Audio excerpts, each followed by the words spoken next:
Shri Siddeshwara foundation ಉಣಕಲ ಗ್ರಾಮದ ವತಿಯಿಂದ ಹಮ್ಮಿಕೊಂಡಿರುವಂತಹ ಗುರು ನಮನ ಕಾರ್ಯಕ್ರಮದ ದಿವ್ಯ ಸಾನ್ನಿಧ್ಯವನ್ನು ವಹಿಸಿರುವಂಥ ಪರಮ ಪೂಜ್ಯ ಶ್ರೀ ಶಿವಶರಣಾನಂದ ಸ್ವಾಮಿಗಳು ಮಲ್ಲಿಕಾರ್ಜುನ ಮಠ ಚಿಕ್ಕಾಲಗುಂಡಿ ಇವರ ಪಾದಾರಗಂಧದಲ್ಲಿ ನಮಸ್ಕರಿಸುತ್ತಾ ಇದೀಗ ತಾನೇ ನಮ್ಮನ್ನೆಲ್ಲ ಉದ್ದೇಶಿಸಿ ಮಾತನಾಡಿ ತೆರಳಿರುವಂಥ ಮಹೇಶ್ ದ್ಯಾವಪ್ಪನವರವರೇ ಹಾಗೂ ಅವರಿವರೆನ್ನದೇ ಈ ಒಂದು ಕಾರ್ಯಕ್ರಮದಲ್ಲಿ ಪಾಲ್ಗೊಂಡಂಥ ಎಲ್ಲ ಗುರು ಹಿರಿಯರೇ, ಎಲ್ಲ ಅಣ್ಣ ತಮ್ಮಂದಿರೇ, ಎಲ್ಲ ಮುದ್ದು ಮಕ್ಕಳೇ,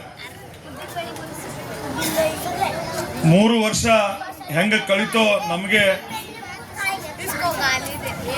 ಈ ಒಂದು 3 ವರ್ಷದ ಕಾರ್ಯಕ್ರಮ ಜರುಗ್ತಾ ಇರೋದು ಮೊನ್ನೆ ಆಗಿದೆ ಏನೋ ಅಂತ ನಮಗೆ ಅನಿಸ್ತಾ ಇದೆ. ಸಿದ್ದೇಶ್ವರಪ್ಪನವರ ಒಂದು ಪುಣ್ಯರಾಧನೆ ಆದರೆ ಈಗಾಗಲೇ 3 ವರ್ಷಗಳು ಸಂದಿದೆ. ಇವತ್ತು ನಾವೆಲ್ಲರೂ ಅತ್ಯಂತ ಭಕ್ತಿ ಭಾವದಿಂದ ಕೃತಜ್ಞತೆಯಿಂದ ಇಲ್ಲಿ ಸೇರಿದ್ದೇವೆ. ವಿಜಯಪುರದ ಹೆಮ್ಮೆಯ ಸಂತ, ನಾಡಿನ ಆತ್ಮಗುರು, ಮಾನವೀಯತೆ ದೀಪವಾಗಿದ್ದ ಪೂಜ್ಯ ಶ್ರೀ ಸಿದ್ದೇಶ್ವರ ಸ್ವಾಮೀಜಿ ಅವರು ನಮ್ಮಿಂದ ದೇಹವಾಗಿ ದೂರವಾಗಿ 3 ವರ್ಷಗಳು ಪೂರ್ಣಗೊಂಡಿವೆ. ಆದರೆ ಅವರ ಚಿಂತನೆ, ಅವರ ವಚನ, ಅವರ ಜೀವನ ಪಥ ಇಂದು ಸಹ ನಮ್ಮ ಮಧ್ಯೆ ಜೀವಂತವಾಗಿದೆ ಅಂತ ಹೇಳಲಿಕ್ಕೆ ಬಹಳ ಹೆಮ್ಮೆ ಅನಿಸ್ತಾ ಇದೆ. ಶ್ರೀ ಸಿದ್ದೇಶ್ವರ ಸ್ವಾಮೀಜಿ ಎಂದರೆ ಕೇವಲ ಒಬ್ಬ ಮಠಾಧಿಪತಿ ಅಲ್ಲ, ಅವರು ಸರಳತೆಯ ಸಾಕಾರ ರೂಪ, ತತ್ವಜ್ಞಾನದ ಜೀವಂತ ಪ್ರತಿರೂಪ, ಸರ್ವಧರ್ಮ ಸಮಭಾವದ ಮಹಾನ್ ಸಾಧಕ. ಧರ್ಮ ಎಂದರೆ ಮನುಷ್ಯನೊಳಗಿನ ಮಾನವೀಯತೆ ಎಂದು ಅವರು ಬೋಧಿಸುತ್ತಿದ್ದರು. ಯಾವುದೇ ಜಾತಿ, ಪಂಥ, ಭಾಷೆ, ಧರ್ಮದ ಭೇದವಿಲ್ಲದೆ ಪ್ರತಿಯೊಬ್ಬರನ್ನು ಸಮಾನವಾಗಿ ನೋಡಿದ ಮಹಾತ್ಮ ಅವರು. ಶ್ರೀ ಸಿದ್ದೇಶ್ವರ ಸ್ವಾಮೀಜಿ ಅವರ ಮಾತುಗಳಲ್ಲಿ ಆಡಂಬರವಿರಲಿಲ್ಲ, ಆದರೆ ಆ ಮಾತುಗಳು ನೇರವಾಗಿ ನಮ್ಮ ಹೃದಯಕ್ಕೆ ತಾಗುತ್ತಿದ್ದವು. ಅವರ ಉಪದೇಶಗಳಲ್ಲಿ ಶಬ್ದಗಳ ಅಲಂಕಾರ ಇರಲಿಲ್ಲ, ಆದರೆ ಆತ್ಮಕ್ಕೆ ಶಾಂತಿ ಕೊಡುವ ಶಕ್ತಿ ಇತ್ತು. ಅದು ಬೋಧಿಸಿದ ವೈರಾಗ್ಯ, ಸರಳ ಜೀವನ, ಅಹಂಕಾರ ರಹಿತ ಬದುಕು ಇವೆಲ್ಲವೂ ಇಂದಿನ ಭೌತಿಕತೆಯ ಯುಗದಲ್ಲಿ ನಮಗೆ ದಾರಿ ತೋರಿಸುವ ದೀಪಗಳಾಗಿವೆ. ಶ್ರೀ ಸಿದ್ದೇಶ್ವರ ಸ್ವಾಮೀಜಿ ಹೇಳುತ್ತಿದ್ದರಂತೆ, ನಿನ್ನೊಳಗೆ ಅಹಂಕಾರವೇ ನಿನ್ನ ಅತಿ ದೊಡ್ಡ ಶತ್ರು ಅಂತ. ಇಂತಹ ಗಾಢ ತತ್ವಗಳನ್ನು ಅವರು ಅತ್ಯಂತ ಸರಳ ಭಾಷೆಯಲ್ಲಿ ಸಾಮಾನ್ಯ ಜನರಿಗೆ ತಲುಪಿಸಿದರು. ವಿಜಯಪುರದ ಸಿದ್ದೇಶ್ವರ ಮಠವು ಕೇವಲ ಒಂದು ಧಾರ್ಮಿಕ ಕೇಂದ್ರವಾಗಿರಲಿಲ್ಲ, ಅದು ಆಧ್ಯಾತ್ಮಿಕ ಚಿಂತನೆ ವಿಶ್ವವಿದ್ಯಾಲಯವಾಗಿತ್ತು. ದೇಶ ಮೂಲೆ ಮೂಲೆಗಳಿಂದ ಬಂದ ಸಾಧಕರು, ವಿದ್ಯಾರ್ಥಿಗಳು, ಬುದ್ಧಿಜೀವಿಗಳು ಅವರ ಸಾನ್ನಿಧ್ಯದಲ್ಲಿ ಜೀವನದ ಅರ್ಥವನ್ನು ಹುಡುಕಿದರು. ಇಂದು ಅವರು ನಮ್ಮ ನಡುವೆ ದೇಹ ರೂಪದಲ್ಲಿ ಇಲ್ಲದಿದ್ದರೂ ಅವರ ತತ್ವಗಳು ನಮ್ಮ ಬದುಕಿನಲ್ಲಿ ಜಾರಿಯಾದರೆ ಅದೇ ಅವರಿಗೆ ಸಲ್ಲಿಸಿದ ನಿಜವಾದ ಶ್ರದ್ಧಾಂಜಲಿ ಅಂತ ನಾವು ಅಂದ್ಕೋಬೇಕಾಗ್ತದೆ. ಈ 3ನೇ ಪುಣ್ಯ ಸ್ಮರಣೆ ನಾವು ಎಲ್ಲರೂ ಸಂಕಲ್ಪ ಮಾಡಬೇಕಾಗಿದೆ. ಅವರಂತೆ ಸರಳ ಬದುಕನ್ನು ನಾವೆಲ್ಲ ನಡೆದುಕೊಂಡು ಹೋಗಬೇಕಾಗ್ತದೆ.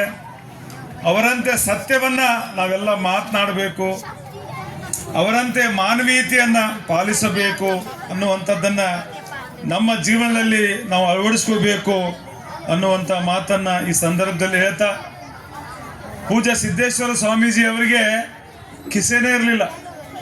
ಅದು ಭಾಳ ಜನರಿಗೆ ಗೊತ್ತಿದೆ, ಅವರಿಗೆ ಕಿಸೆ ಇರಲಿಲ್ಲ. ನಾವೆಲ್ಲ ಏನಾದರೂ ದುಡ್ಡು ಇಟ್ಕೋಬೇಕಂತೇಳಿ ಎಲ್ಲರ ಕಡೆ ಕಿಸಿ ಅದಾವೆ. ಒಂದಲ್ಲ 4 5 ಕಿಸಿ ಅದಾವೆ ನಮ್ಮ ಅಂತೇಳಿ. ನಾನು ಹಿಡ್ಕೊಂಡು ಹೇಳ್ತೇನೆ, ಎಲ್ಲಿ ಬೇಕಂದಲ್ಲಿ ನಾವು ದುಡ್ಡನ್ನು ಇಟ್ಕೋತೀವಿ. ಆದರೆ ಇವತ್ತು ಪರಮ ಪೂಜ್ಯರು ಯಾವುದೂ ಒಂದು ಪೈಸಾನ ಕೈಯಿಂದ ಮುಟ್ಟಿಲ್ಲ. ಅಂಥ ಸ್ವಾಮಿಗಳು ಸಿಗೋದು ಬಹಳ ವಿರಳ. ಅವರು ಚಿಕ್ಕವರಿದ್ದಾಗ ನಮ್ಮ ಮ್ಯಾಲಿನ ಮಠ ಸಿದ್ದಪ್ಪಜ್ಜನ ಮಠಕ್ಕೆ ಪ್ರವಚನ ಕಾರ್ಯಕ್ರಮಕ್ಕೆ ನಮ್ಮ ಸ್ವಾಮಿಗಳಾದಂಥ ಏನು ಮುನ್ನ ಹೆಸರು ಮಲ್ಲಿಕಾರ್ಜುನ ಸ್ವಾಮಿಗಳು ಕೂಟಾಗ ನಮ್ಮ ಸಿದ್ದಪ್ಪಜ್ಜನ ಮಠಕ್ಕೆ ಬರ್ತಿದ್ರು.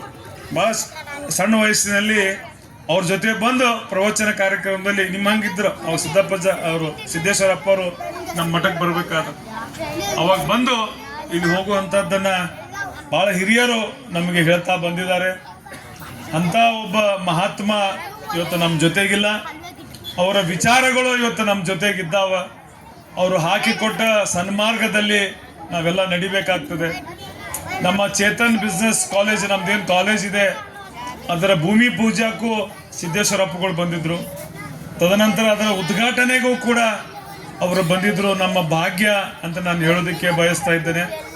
ಮಹೇಶ್ ದೇವಪ್ಪನವ್ರು ಹೇಳಿದ ಹಾಗೆ ಅವರ ಜೊತೆ ಒಂದು ಒಡನಾಟ, ಅವರ ಜೊತೆ ವಿಷಯಗಳನ್ನು ಹಂಚಿಕೊಳ್ಳುವಂಥ ಅವಕಾಶ ನಮಗೂ ಕೂಡ ನಮ್ಮ ಜೀವನದಲ್ಲಿ ಲಭಿಸಿತ್ತು.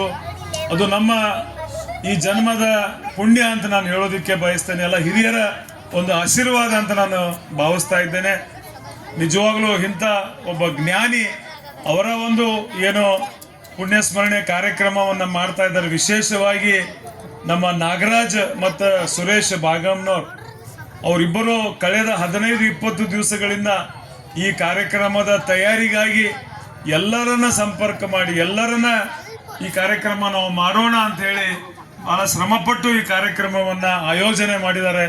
ತಮ್ಮೆಲ್ಲರ ಒಂದು ಜೋರಾದ ಚಪ್ಪಾಳೆ ಅವರಿಬ್ಬರಿಗೂ ಈ ಸಂದರ್ಭದಲ್ಲಿ ಬರಬೇಕು ಅನ್ನುವಂಥ ಮಾತನ್ನು ಕೂಡ ಈ ಸಂದರ್ಭದಲ್ಲಿ ಹೇಳ್ತಾ, ನಾವು ಯಾವಾಗಲೂ ಸಿದ್ದೇಶ್ವರಪ್ಪಗಳವರನ್ನು ನೋಡಿ ಅವರ ಸರಳತೆ, ಅವರು ನಮಗೆ ಕಲಿಸಿದಂಥದ್ದನ್ನು ನಾವು ಎಂದೂ ಮರಿಬಾರ್ದು.